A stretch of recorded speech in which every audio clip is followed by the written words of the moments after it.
Actually বাংলায় একটা কথা আছে, খুঁটে পড়ে গোবর হাসে, এমন দিন সবার আছে। আজকে যে ঘটনা ঘটল, আমি শুধু এর তীব্র নিন্দা নয়, আমরা বিজেপিকে বলতে চাইছি যে বিজেপির সঙ্গে আনুষ্ঠানিকভাবে ব্যালট বক্সে কারচুপি করে 30 লক্ষের তফাৎ, তা নাহলে হয়তো দেখা যাবে 4-5 লক্ষের তফাৎ। তৃণমূল 80টা সিট পেয়েছে। বিজেপির নোংরা চেহারাটা আজকে পরিষ্কার হয়ে গেল। ওই যে একটা পরিষ্কার পাঞ্জাবি পরে আর নেতারা বিবৃতি মারছেন যে কাউকে অসভ্যতা করবেন না, কেউ যদি গণ্ডগোল করেন আমি মুখ্যমন্ত্রী শুভেন্দু অধিকারীকে তাকে পরিষ্কারভাবে তার কাছে বলতে চাইছি। আপনি তো বলেছিলেন, আপনাদের প্রেসিডেন্ট শ্রমিক ভট্টাচার্য, যে যদি কেউ করে মার করে তাদের ছবি তুলে ভিডিও করে পুলিশকে দিয়ে দিন। আমার দল কাউকে এসব বরদাস্ত করবে না, আর বিজেপিতে কাউর এন্ট্রি নেই। আজকে আপনাদের সমর্থন ছাড়া সোনারপুরের এই ঘটনা ঘটে গেল। নগ্ন চেহারা। একটা কথা বলবো আপনাদের, আমরা হেরে গেছি।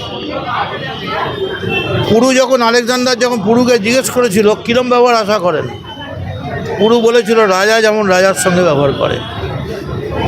আমি মদন মিত্র আপনাদের বলছি, আপনারা ডেট আর টাইম আর জায়গা বলে দিন, কবে মারবেন, কবে মারবেন।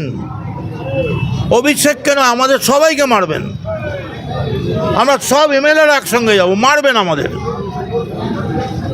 আমরা পরে মার খাবো।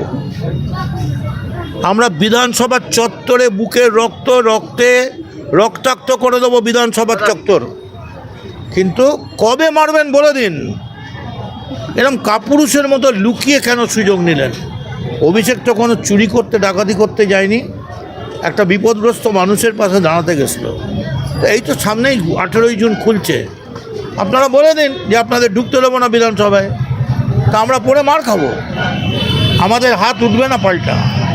কিন্তু বিজেপির চরিত্রটা পরিষ্কার হওয়া দরকার। এই এত ধর্ম করে কত বড় বিধর্মী আর অধার্মিকের দল বিজেপি, কিসের জন্য মারলেন? কেস দিন না, দিচ্ছেন তো ইডি, সিবিআই, সিআইডি যত পারেন দিন, এনআইএ দিন, পারলে আমাদের বহিরাগত করে তাড়িয়ে দিন। আমি 1875 সালে আমার বাড়ি ভবানীপুরে, ক্ষমতা আছে, তাড়িয়ে দিন, ডিপোর্ট করুন। কিন্তু আজকে যে কাজটা আপনারা করলেন, বিশেষ করে আমি বলি এই ঘটনার পরে আপনাদের নেতাদের যে বিবৃতি আমি শুনেছি, এই বিবৃতি শুনে আমি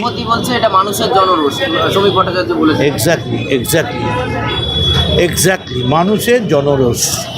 সেই মানুষের মুখে পুরো রাজনীতির ভাষা, প্রতিটা কথা রাজনীতির সঙ্গে মেশানো, পুরো দাঁড়িয়ে থেকে অর্গানাইজ করে জিনিসটা করানো হয়েছে।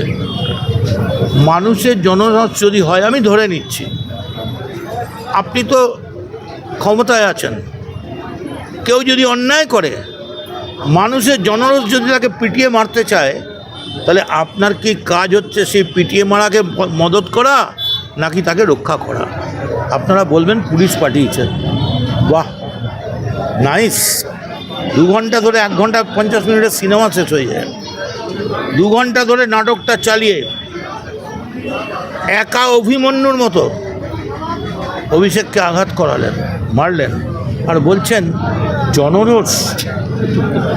কখনো ভাববেন না প্রত্যেক ক্রিয়ার সমান এবং বিপদ প্রতিক্রিয়া আছে, মোটা মনে রাখবেন।